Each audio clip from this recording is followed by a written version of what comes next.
प्रकरण चल रहा है एक तत्वार्थाभ्यास, एक तत्व का अभ्यास करना। और उस अभ्यास को करते समय जो परिस्थितियां बनती है अलग अलग, या पक्ष जो सामने आते हैं, उनको रखा जा रहा है। अब उसी प्रकार का एक और पक्ष रखते हुए कि हमारे स्थिति और भी इस तरीके की बन सकती है, या इस तरीके का यदि पक्ष आए सामने तो उसको कैसे देखना है। तो यदि च चित्तेन एकेन अनन्विताः स्वभाव भिन्नाः प्रत्ययाः जायेरन्, यदि चित्तेन एकेन, एक ही चित्त मान करके, अनन्विताः स्वभाव भिन्नाः, एक चित्त एक ज्ञान को करता है, एक चित्त एक ज्ञान को करता है, ऐसा। अनन्विताः स्वभाव भिन्नाः, स्वभाव से भिन्न, मतलब हम अभी तक जो सोच रहे थे कि एक चित्त अनेक ज्ञान करता है, उसके विपरीत एक चित्त एक ज्ञान को ही करता है, ऐसा माने, ऐसा होने लगे तो एक आपत्ति खड़ी हो जाएगी। क्या आपत्ति खड़ी हो जाएगी? कथम अन्य प्रत्यय दृष्टस्य अन्यः स्मरता भवेत्। इस चित्त का स्मरण किया हुआ ये चित्त कैसे याद रखेगा? एक दूसरा चित्त है, एक दूसरा चित्त है, एक दूसरा चित्त है, प्रत्येक चित्त में अलग अलग ज्ञान है। उस चित्त का इस चित्त को ज्ञान कैसे होगा? इसको आगे और भी व्यवस्थित शब्दों में खोलेंगे, लेकिन इस बात को समझिए कि आप एक चित्त है, मैं एक चित्त हूं, तो आपने जो ज्ञान किया वो मैं कैसे ज्ञान करूंगा? अर्थात यहाँ पे एक चीज और भी है कि ये लोग आत्मा नहीं मानते, जो इस तरीके का मानते हैं वो आत्मा को नहीं स्वीकार करते। वो जो भी कुछ है वो एक ही मानते हैं। उस पक्ष की ये बात है, ये अलग है, ये अलग है, ये अलग है, ये हर एक एक चीज को अलग अलग मानते हैं। और क्षणवाद मानते हैं, क्षणवाद मानते हैं, हर क्षण परिवर्तन हो रहा है उस चीज को मानने वाले। तो इसी को बोल रहे आगे, अन्य प्रत्ययोपचितस्य च कर्माशयः अन्यः प्रत्यय उपभोक्ता भवेत्। किसी एक चित्त के द्वारा किए गए कर्म का कर्माशय बन करके किसी अन्य के द्वारा उसका उपभोग किया जाएगा, क्योंकि वो तो रहा नहीं। जिस चित्त ने जाना था या कर्म किया था, अब वो चित्त तो रहा नहीं, दूसरा चित्त आ गया। यदि वो मान भी ले कि उस चित्त को उसका ज्ञान होता है, तो दोष ये आएगा कि उस चित्त का किया हुआ फल इस चित्त को मिलेगा। कथम चित्त समाधीयमानम अपि एतद् गोमय पायसीयम न्यायम आक्षिपति। कैसे? वे जैसे तैसे भी करके सिद्ध करेंगे तो बोले गोबर और दूध के समान न्याय वाला होगा। अभी गोबर और दूध का न्याय इस तरीके का व्यंग्य कर रहे हैं कि गाय से गोबर भी मिलता है और गाय से दूध भी मिलता है, तो दोनों खाए जा सकते हैं। तो इस तरीके गुड़ गोबर एक होना बोलते हैं ना, हिंदी भाषा में कहावत है, गुड़ गोबर कर दिया। गुड़ और गोबर दोनों को एक ही मान लिया। तो गाय से प्राप्त होने वाला गोबर भी खाने योग्य है और दूध भी खाने योग्य है, दोनों चीज खाने योग्य है। ये आपकी जैसे तैसे भी बात सिद्ध करोगे तो ऐसी हो जाएगी वो बात सिद्ध। ऐसा बोलते हुए फिर बोले, किंच स्वात्मानुभाव अपहन्नवश्चित्तस्य अन्यत्वे प्राप्नोति। बोले जो खुद के द्वारा जो कर्म किए थे वो खुद को प्राप्त होने चाहिए थे, वो दूसरे को प्राप्त होने लग रहे हैं।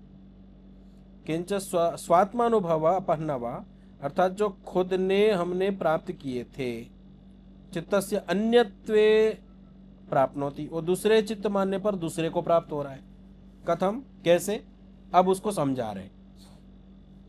यद अहम अद्राक्षम, जो चीज मैंने देखी, जो चीज मैंने देखी, तत्स्पृशामि, मैं उसको छू रहा हूं। यच्च अस्प्राक्षम तत्पश्यामि, जिसको मैंने छुआ मैं उसको देख रहा हूं। अब ये जो चीज उदाहरण दे रहे हैं, ये बोल रहे हैं कि जो मैंने देखा वही मैं छू रहा हूं। ये जो मैं पना है दोनों में एक है। यदि चित्त अलग हो यदि चित्त को भिन्न भिन्न माने तो एक चित्त तो जिसने छुआ था वो अलग हो गया, जिसने देखा था वो अलग हो गया, तो एक ज्ञान हो ही नहीं पाएगा। तो बोले यद अहम अद्राक्षम तत्स्पृशामि यच्च अस्प्राक्षम तत्पश्यामि, जो मैंने देखा था वही मैं छू रहा हूं, या फिर मैंने जो छुआ था वही मैं देख रहा हूं। इति अहम इति प्रत्यय, ये जो मैं का बोध दोनों स्थानों पर एक का ही है। सर्वस्य प्रत्ययस्य भेदे सति प्रत्ययिनी भेदेन उपस्थिता, यदि इसको हम भिन्न भिन्न माने, अलग अलग माने कि इस चित्त का अलग है इस चित्त का अलग है, तो प्रत्ययिनी जो इसका भोगने वाला है, इसको जो अहम का बोध हो रहा है वो भी अलग अलग होना चाहिए। एक प्रत्यय विषयम अयम भेदात्मा अहमिति प्रत्ययः कथम अत्यंत भिन्नेषु चित्तेषु वर्तमानम सामान्यम एकम प्रत्ययनम आश्रयेत्। बोल रहे कि एक ज्ञान, एक प्रत्यय विषय, एक ज्ञान का जो विषय बना हुआ है, एक ज्ञान का जो विषय बना हुआ है, अयम भेदात्मा अहमिति, ये जो अहम का भेद करने वाली जो चीज कही जा रही है कि मैं इस चित्त से जान रहा हूं, मैं इस चित्त से जान रहा हूं। प्रत्यय कथम अत्यंत भिन्नेषु चित्तेषु वर्तमानम, बिल्कुल अलग अलग चित्तों में भिन्न भिन्न वर्तमान होते हुए एक ज्ञान जो ये उत्पन्न हो रहा है, ये कहाँ पर हो रहा है? किसी एक में हो रहा है। इस बात को और सरलता से समझिए। इन्होंने उसी बात को थोड़े दूसरे शब्दों में कहना प्रस्तुत किया है कि ये चित्त किसी एक से कनेक्शन है, इसका, इस चित्त का किसी एक से कनेक्शन है और वो कोई चीज जान रहा है और फिर कोई और चीज भी जान रहा है। जब उस चीज को जाना तो उसने ये भी जाना कि मैंने उस चीज को भी जाना था और इस चीज को भी जाना है। ये जो एकत्व का बोध हो रहा है, मान के चलिए कि आपके पास में एक ये वस्तु रखी हुई है और ये वस्तु को आपने जाना कि ये एक वस्तु है, ठीक है। अब थोड़ी देर बाद में आपने एक और वस्तु को जाना, ये एक वस्तु और है, इसको भी जान लिया। अब जो ये जाना था और ये जाना था, इसका एकत्व का बोध हो रहा है या नहीं हो रहा है कि मैंने ही ये दोनों वस्तु जानी है। अब ये वस्तु मैंने हटा दी, अब ये वस्तु आपने जानी, तो जो वस्तु हटा दी उसको भी जानने वाले आप थे या नहीं थे? दोनों वस्तु को जानने वाले आप ही है। तो इसका मतलब चित्त एक ही है। एक वस्तु को जानने के लिए एक चित्त नहीं है, एक वस्तु को जानने के लिए एक चित्त नहीं है, मतलब हर वस्तु को जानने के लिए अलग अलग चित्त नहीं है। लेकिन ऐसा माना जाता है कई लोगों के पक्ष में, या हमारी स्थिति ऐसी आती है, हमें ऐसे लगने लगता है कि हर कुछ हम अलग अलग जान रहे हैं, हमारा चित्त अलग अलग है, पर ऐसी स्थिति नहीं होती। यदि ऐसी स्थिति मानी जाएगी तो यह दोष आएगा कि जो अभी जाना था वो दूसरे चित्त ने जाना था, तो वो आप कैसे जान रहे हो, ये दोष आने लगेगा। और कोई ऐसा भी कह दे, कोई ऐसा भी कह दे कि आत्मा जान रहा है, आत्मा जान रहा है, ऐसा पक्ष भी मान ले, तो भी उसका खंडन हो जाएगा। क्योंकि जिस चित्त को नष्ट कर दिया गया है, अर्थात जो चित्त नष्ट हो गया है, उसका जो ज्ञान था, अब वो आत्मा को होते हुए ये जो स्मृति आती है वो मन के द्वारा आ रही है, तो वो चित्त तो अर्थात वो मन तो नष्ट हो चुका है, फिर इस मन में वो स्मृति कहाँ से आ रही है? दोनों पक्षों से, आत्मा माने या न माने, दोनों तरफ से उसका खंडन होगा। तो अब उपसंहार करते हुए एक बात और बोलेंगे, तो स्व अनुभव ग्राह्यश्चयम भेदात्मा अहमिति प्रत्यय, ये खुद को पता चलता है कि ये मेरे को ज्ञान हो रहा है।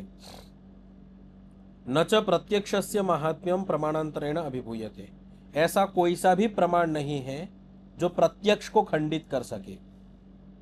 जो हमें प्रत्यक्ष हो रहा है, प्रत्यक्ष मतलब जो प्रत्यक्ष के लक्षण बताए हैं उसके अनुकूल होना चाहिए प्रत्यक्ष। कोई भी प्रत्यक्ष हो वो व्यभिचारी प्रत्यक्ष है तो स्वीकार्य नहीं। प्रत्यक्ष वही होना चाहिए जो प्रत्यक्ष का लक्षण बताया है, वो मतलब व्यवसायात्मक होना चाहिए, निश्चयात्मक होना चाहिए। यदि वो प्रत्यक्ष हो रहा है तो वो प्रत्यक्ष होने पर उसको कोई दूसरा प्रमाण कोई भी आ जाए वो खंडित नहीं कर सकता। अर्थात कहना ये चाहते हैं कि हर व्यक्ति जानता है कि मैं इस वस्तु को मैं ही जान रहा हूँ, ये हर व्यक्ति के द्वारा जानने योग्य चीज है और ये प्रत्यक्ष है सबको, तो इसको आप खंडन नहीं कर सकते। प्रमाणांतरम च प्रत्यक्ष बलेनेव व्यवहारम लभते। और दूसरे जो प्रमाण है, अनुमान प्रमाण है, शब्द प्रमाण है, ये भी प्रत्यक्ष के द्वारा ही पोषित होते हैं। अनुमान प्रमाण भी प्रत्यक्ष के आधार पर अनुमान तैयार होता है, शब्द प्रमाण भी प्रत्यक्ष के आधार पर ही बनता है, तो प्रत्यक्ष सर्वोपरि माना जाता है। तस्मात् एकम अनेकार्थम अवस्थितम च चित्तम, इसलिए यह एक अनेकार्थ को जानने में अवस्थित है, स्थित है, ऐसा समझना चाहिए। ये चित्त का सामर्थ्य कैसा है? ये एक होते हुए भी अनेकार्थ को जान सकता है, अनेकार्थ को जानने का सामर्थ्य है। तो इस प्रकार से अभी इन्होंने बहुत सारी बातें बता, लक्षण, एक तरीके से लक्षणात्मक सारी चीजें बताई, इसके लक्षण ये है, इसकी चीज ये है। और अंतिम में अभी कहते हुए इन्होंने कहा कि आपको एक तत्व का ही अभ्यास करना है, पर एक तत्व को अभ्यास करना है, जिस एक तत्व का हम अभ्यास करेंगे वहां पर ही ये दोष दिखने लग रहा है कि ये चित्त इसको जान रहा है, फिर वो नष्ट हो रहा है, फिर इसको जान रहा है, तो इस चीज को भी इन्होंने सुलझा दिया। एक तत्व के अभ्यास में ही लगना है और एक तत्व से ही लगना है, एक चित्त से ही लगना है। जी अरुण जी, इस जो एक तत्व अभ्यास, तो यहाँ एक तत्व के अभ्यास के विषय में बताया है जी। ये बताने के लिए ये विविध मतों को खंडित करने की आवश्यकता क्या है? अपनी बात बस अपनी बात रखने से हो जाएगा ना? अपने इतना टेढ़ी मेढ़ी करके इस तरह की बोलने की इसलिए। हाँ, आप कहना ये चाह रहे हैं कि एक तत्वार्थ अभ्यास को ही बता देते, अलग अलग भिन्न पक्षों को ला करके उसका खंडन किया, उसकी क्या आवश्यकता है? ऐसा नहीं है, ये हमारी स्थिति नहीं आएगी। ये जो यहाँ पर पक्ष रखे हैं, ये पक्ष हमारे सामने भी आ सकते हैं, अपनी स्थिति भी ऐसी बन सकती है कि हम करने जा रहे तो हमें ऐसा अनुभव होने लगता है कि ये चित्त अलग है, ये चित्त अलग है। कैसे? एक उदाहरण देता हूँ। अभी आप चक्षुन्द्रिय से, घ्राणेन्द्रिय से और जिह्वेन्द्रिय से, श्रोतेन्द्रिय से एक साथ ज्ञान प्राप्त करते हैं या नहीं करते? अभी आप देख भी रहे, आप सुन भी रहे, बोल भी रहे, आप कई सारी चीज़ एक साथ कर रहे थे, इसमें पृथकता का बोध हो रहा है क्या? लेकिन शास्त्र बोलता है ये पृथक पृथक चीज़ें हैं और इसका क्रम से बोध होता है। लेकिन कोई व्यक्ति ऐसा ही मान करके बैठ जाए कि नहीं, ये सब ज्ञान एक साथ ही होते हैं, तो मन को अस्वीकार करना पड़ेगा। और मन को अस्वीकार कर देंगे क्योंकि एक साथ सारे ज्ञान हो रहे, तो मन की क्या आवश्यकता है फिर? मन ही तो बीच में वो इंजन है जो इन सबको कनेक्ट करके आत्मा को देता है। यदि ये सब एक साथ ज्ञान कराने लग भी जाए, ऐसा मान ले, और मन को हटा भी दे, तो अव्यवस्था बन जाएगी। कौन पहले कौन बाद में, क्या ये सब अव्यवस्थाएं हो जाएंगी, निश्चय ही नहीं हो पाएगा। तो मन के द्वारा नियंत्रित होता है, मन की गति अति तीव्र होती है और वो सारी चीज़ों को व्यवस्थित करता है। इंद्रिया जितनी भी तेजी से डेटा देगी उसको व्यवस्थित करके हम लेते हैं उससे। आत्मा मतलब मैं मन के द्वारा डेटा लेता हूँ जो कि व्यवस्थित मिलता है मुझे। अब ये चीज़ को हमने न जाना हो तो हम मन को हटा करके भी सारी चीज़ों में जुड़ेंगे और अव्यवस्थाएं बनेंगी, और उसको जान नहीं पाएंगे तो व्यवस्थित पहुंच भी नहीं पाएंगे लक्ष्य तक। यही स्थिति हम जब आगे बढ़ते हैं तो चित्त के साथ भी यही बनता है। हमें जब ज्ञान हो रहा है तो हमें ऐसा प्रतिभास होता है या हो सकता है कि ये वस्तु का ज्ञान अलग चित्त के द्वारा किया गया है, या इस प्रकार के विभिन्न पक्ष आ सकते हैं। इन विभिन्न पक्षों को रख करके हमारे को ये पुष्ट किया कि चित्त एक ही है। यदि ऐसे पक्ष आए तो इस प्रकार का चिंतन करके उसका निराकरण करना चाहिए, मुख्य उद्देश्य ये होता है। और ऐसे पक्ष बड़े बड़े विद्वानों के द्वारा आए हैं, तो बड़े बड़े विद्वानों के द्वारा आए हैं ये पक्ष, तो इनका निराकरण करना भी आवश्यक है। जैसे कि आज के समय में भी शास्त्रों को पढ़ने वाले लोग भिन्न भिन्न मतों में अलग अलग अपना मत रखते हैं, किन्हीं का मत कुछ होता है, किन्हीं का मत कुछ होता है। इन मतों को रखते हुए इस पर चिंतन किया जाता है। जैसे आत्मा साकार है या निराकार है, आत्मा एकदेशी है या विभू है। तो कोई विभू मान रहा है, कोई एकदेशी मान रहा है। शास्त्रों, उन्हीं ही शास्त्रों को पढ़ करके, जिन शास्त्रों को जिस आत्मा को विभू मानने वाले हैं उन्होंने भी वही शास्त्र पढ़े हैं, जिन्होंने एकदेशी माना है वो भी उन्हीं शास्त्रों को पढ़े, लेकिन दृष्टि भेद आता है। तो इसको स्पष्ट करने के लिए तर्क आदि की आवश्यकता होती है। तो तर्क आदि किए जाते हैं, तो उससे क्या होता है कि हमें विषय अधिक स्पष्ट होता है। और अभी आपके सामने एक बात नहीं आ गई कि ऐसा भी स्थिति बन सकती है, तो उसमें कैसे इसको अपने आप को सुरक्षित रखना है, तो ये एक प्रक्रिया बता दी। और ये अभी चित्त के विषय में बहुत भ्रम है। अभी तो ये शुरुआत की इन्होंने, अभी आगे कुछ कुछ बीच बीच में ये चित्त के विषय में ऐसी चीज़ें बताते रहेंगे कि चित्त के विषय में जहाँ जहाँ किस स्थिति में क्या क्या भ्रम हो सकते हैं। क्योंकि सबसे अधिक भ्रम होने वाली स्थिति है चित्त की, मन की। मन के विषय में सबसे, क्योंकि वो अदृश्य है, इंद्रियों तो हमें सीधा में प्रत्यक्ष हो रहा है, लेकिन मन की गति भी तीव्र है और वो प्रत्यक्ष भी नहीं है। तो मन के विषय में उठने वाले भ्रमों की मात्रा बहुत अधिक है। तो अभी इन्होंने कुछ भ्रम रखे, अभी आगे समय समय पर और भ्रम प्रसंग रखेंगे। तो उसका केवल एक उद्देश्य है कि वो हमें स्पष्ट होते रहे, हम उसमें भटक न जाए।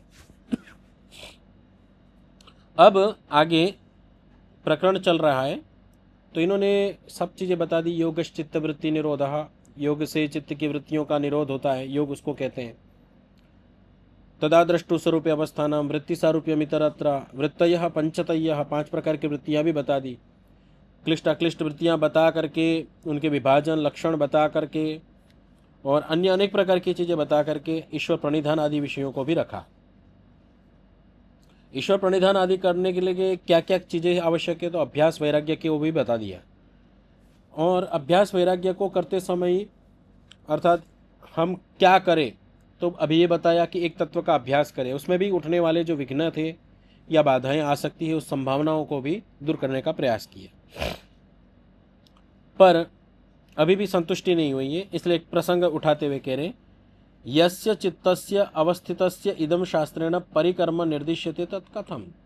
बोले जिस चित्त को आप एकाग्र करवाने के लिए इतनी बातें कह रहे हो, शास्त्र की पूरी परिक्रमा करवा रहे हो, प्रक्रिया बता रहे हो, तो इस चित्त को एकाग्र करेंगे कैसे, इसके साधन क्या है? कुछ ऐसे साधन तो बताओ। अभी तक आपने कोई विशेष साधन नहीं बताया है।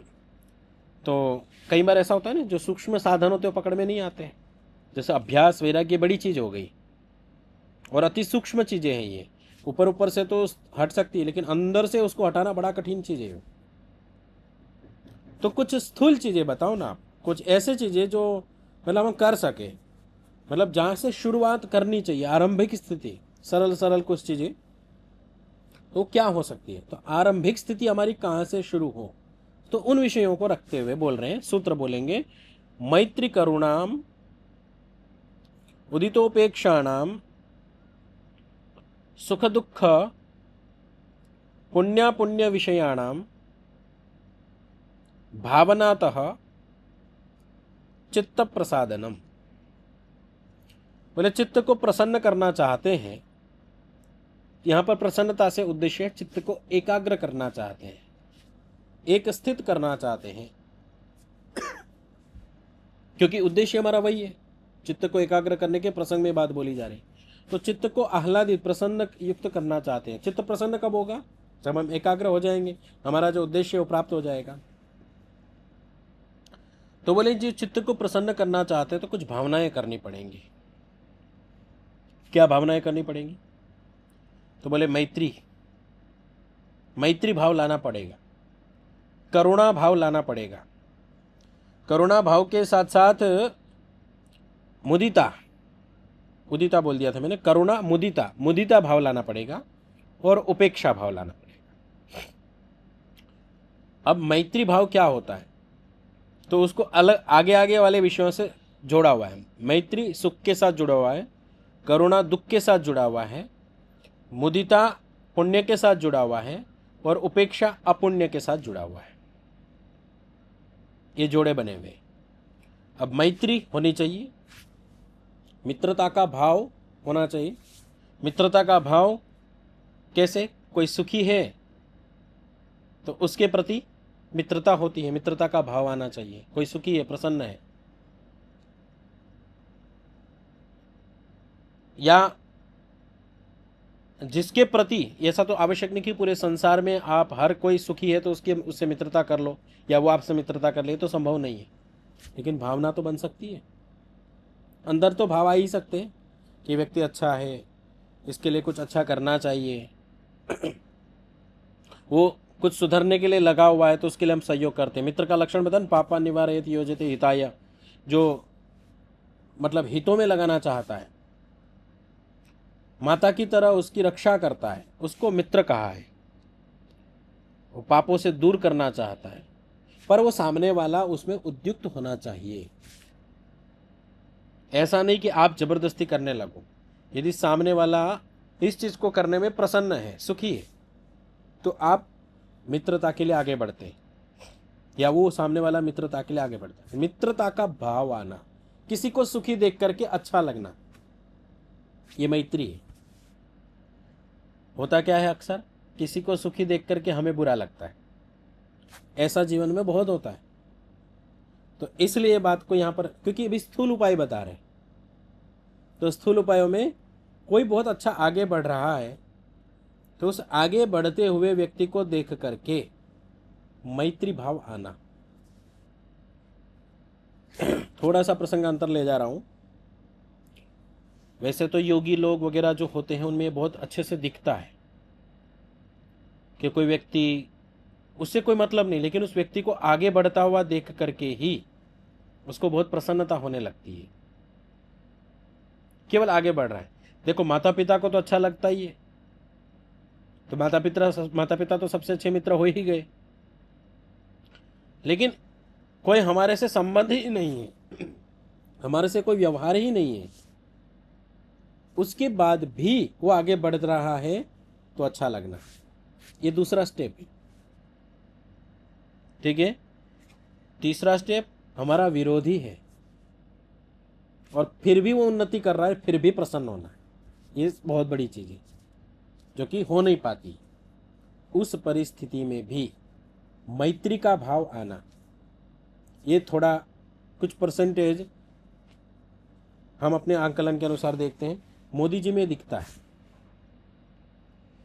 कोई आगे बढ़ रहा है, कोई उन्नति कर रहा है, तो ये वो बड़े प्रसन्न होते हैं और वो अवसरवादी है। ऐसे हम अपने कई गुरुजनों को भी देखते हैं, अपने आस पड़ोसियों को भी देखते हैं। ऐसे लक्षण उनको देख करके हमारे अंदर वो भाव आना और उन भावों को फिर पल्लवित करना, पोषित करना। किसी को देखा, अरे वो उन्नति कर रहा है, तो हमारे अंदर अच्छा भाव आना, ईर्ष्या भाव न आना। दूसरा बोल रहे करुणा, किसी को भी दुखी देखे तो दया आनी चाहिए, दया का भाव आना। किसी को भी दुखी व्यक्ति को देखे, किसी भी दुखी जीव को देखे, किसी को भी। पहला स्टेप तो ये हो गया कि एक स्वाभाविक दुख होता है कि कोई कुचल रहा है, किसी को गाड़ी से कोई कुचल गया तो अपने आप करुणा आती है, अपने आप दया आती है, वो अलग चीज है। वो तो ईश्वर की तरफ से देन है एक तरीके की, उसको आप अपनी तरफ से मत मानिए कि आपने ऐसा करुणा भाव जगाया। वो तो कुछ करुणा भाव तो ईश्वर की तरफ से हमें मिलते हैं, या हमारे कर्मों के कारण से, हमारे पुण्यों के कारण से बहुत कुछ मिलते हैं। लेकिन कुछ करुणा समझपूर्वक होती है कि ये बेचारा दुखी है, इसका सहयोग करना चाहिए। भले ही आपके पास सहयोग का सामर्थ्य नहीं, पर आपके अंदर करुणा भाव आ रहा है, तो वो भी चित्त को एकाग्र करने में साधक माना जाता है। मतलब पहला पुरुषार्थ यहीं से आरंभ करना है कि मैत्री भाव आए, करुणा भाव भी आपके अंदर होना चाहिए। इसलिए आप योगी लोगों को देखना, वो बहुत करुण होते हैं। प्रायः योगी लोगों को आप देखेंगे तो उनके अंदर करुणा भाव बहुत होता है, सहायता की भावना बहुत होती है। अपने आप क्या, करुणा भाव सहायता से जुड़ा हुआ है, हेल्प से जुड़ा हुआ है। करुणा होगी तो सहायता की भावना अपने आप आने लगती है। फिर बोला मुदित, पुण्य करते हुए किसी को देखते हैं या पुण्य को हम देखते हैं तो हर्ष होना चाहिए। पुण्य को देखते हैं तो क्या होना चाहिए? हर्ष होना चाहिए। मैत्री तो हो गया, स्नेह संबंध बनना चाहिए, करुणा सहायता की भावना आनी चाहिए, दया आनी चाहिए। मुदिता, किसी को भी पुण्य करते हुए देखे तो हर्ष होना चाहिए। पुण्य को करते हुए देख करके भी ईर्ष्या हो सकती है। तो ये निम्न से निम्न विषय पर, जो उच्च विषय उनमें मत देखिएगा। जहां आप कर सकते हैं वहां मत देखना, जहां आप नहीं कर सकते हैं वहां इन भावों को बनाना। जहां आप बना सकते हैं वहां तो आप सिद्ध हैं, पर जहां अभी तक नहीं बना पाए हैं, जहां आपके विरोधी लोग हैं, वहां पर विशेषकर जहां आप नहीं चाहते वहां पर इस भावनाओं को बनाना, ये चित्त को एकाग्र करने वाला होता है। मुदिता, उपेक्षा। उपेक्षा के लिए यहां भावना का बोला है, ये गौण रूप से बोला है, लेकिन उपेक्षा वास्तव में ऐसी चीज है, इसकी कोई भावना स्वीकार नहीं की गई। आगे स्वयं योग दर्शन में भी कहेंगे कि जो ये उपेक्षा चीज है वो कोई भावना नहीं है, वो तो अभाव के रूप में एक चीज है, अभावात्मक चीज है। तो उपेक्षा क्या है? अपुण्य विषय ना, अपुण्य विषय, मतलब उससे आपको कोई मतलब नहीं है। अब आपको इस दुनिया में हर सेकेंड कितने लोग मर रहे हैं, तो उन सभी से आपको कोई मतलब नहीं है। और जब इन चीज़ों से कोई मतलब नहीं है तो आप उस तरफ ध्यान नहीं देते, और उस तरफ आप ध्यान नहीं देते तो उसी को कहते हैं उपेक्षा। एक इसके लिए सरल व्याकरण में एक उदाहरण दिया जाता है। ग्रामम गच्छन मूलान उपसर्पति। गांव जा रहा है, जंगल के रास्ते गांव जा रहा है। जब वो रास्ते में जा रहा है तो उसको जो जंगली पौधे हैं, घास है, उसके पैरों में लग रही है, लेकिन उसको कष्ट नहीं दे रही। क्यों? उपेक्षा भाव कर रखा है, उसके प्रति ध्यान ही नहीं। संसार में कितने लोग क्या क्या कुछ कुछ किसी के बारे में बोल रहे हैं, आपको कोई फर्क ही नहीं पड़ रहा है। क्यों? क्योंकि उनके प्रति उपेक्षा है। पर जानबूझ करके किन्हीं विषयों के प्रति जो आपको बाधा पहुंचा सकती, उनको उपेक्षित करना, ये भावना लानी। मान के चलिए कि आपके विषय में कोई कुछ कह रहा है, बुरा भला कह रहा है,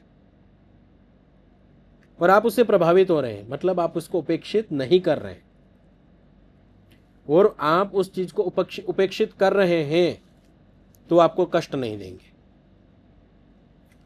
और वो उपेक्षित करना, मैं उपेक्षित कर दूंगा, ऐसा बोल करके उपेक्षित करना नहीं होता है। वो आंतरिक प्रभाव जो होने वाले, उन प्रभावों को रोक देना। जब उन प्रभावों को हम रोक देते हैं तो वो उपेक्षा भाव होता है। तो जो ये चित्त को एकाग्र करने के लिए आवश्यक साधन है वो बताए हैं। जब हम प्रारंभिक स्थिति में आते हैं तो हमें क्या करना है? प्रारंभिक स्थिति, तो प्रारंभिक स्थिति आरंभ कहाँ करें? बड़ी स्थिति तो बता दी, अभ्यास और वैराग्य पैदा करो। पर वो अभ्यास वैराग्य पैदा करने के लिए मैत्री भाव, करुणा भाव, मुदिता भाव, उपेक्षा भाव चाहिए। और यदि ये भाव अच्छे से आ गए तो वैराग्य और अभ्यास उसमें बहुत तीव्रता से आगे बढ़ेंगे। और ये प्रारंभिक है, अब चीजें मैत्री, करुणा, मुदिता, उपेक्षा प्रारंभिक है, लेकिन सरल नहीं है, क्योंकि हम व्यवहार में इसके साथ इतने ज्यादा घुल मिल गए हैं कि हमें कई बार ये पता ही नहीं चलता है कि हम यहाँ पर द्वेष कर रहे हैं। हमारे को यहाँ पर मैत्री भाव रखना है, यहाँ पर करुणा भाव दिखाना है, करुणा भाव का हमें भावना बनानी है, ये हमें याद ही नहीं रहता है।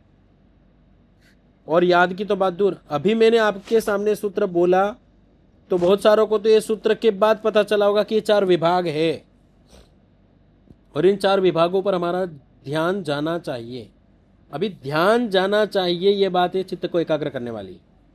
जब जब इन चीजों पर आपका ध्यान रहेगा तब तब आपका चित्त एक अवस्थित रहेगा। और ये धीमे धीमे अभ्यास शुरू हुआ। अब इसके बारे में व्यास भाष्य भी, व्यासकार भी बोलेंगे कि इस मैत्री, करुणा, मुदिता, उपेक्षा क्या चीजें हैं, इनकी भावनाएं कैसे करनी है, इसको बोलेंगे। और आगे और भी छोटे छोटे उपाय बताएंगे, और इन उपायों को करते हुए कुछ कुछ स्थितियां भी बनेंगी। उन स्थितियों से भी निकलना है तो उनको भी आगे रखेंगे। आज का पाठ इतना ही रखते। ओम शांति शांति शांति। नमस्ते जी।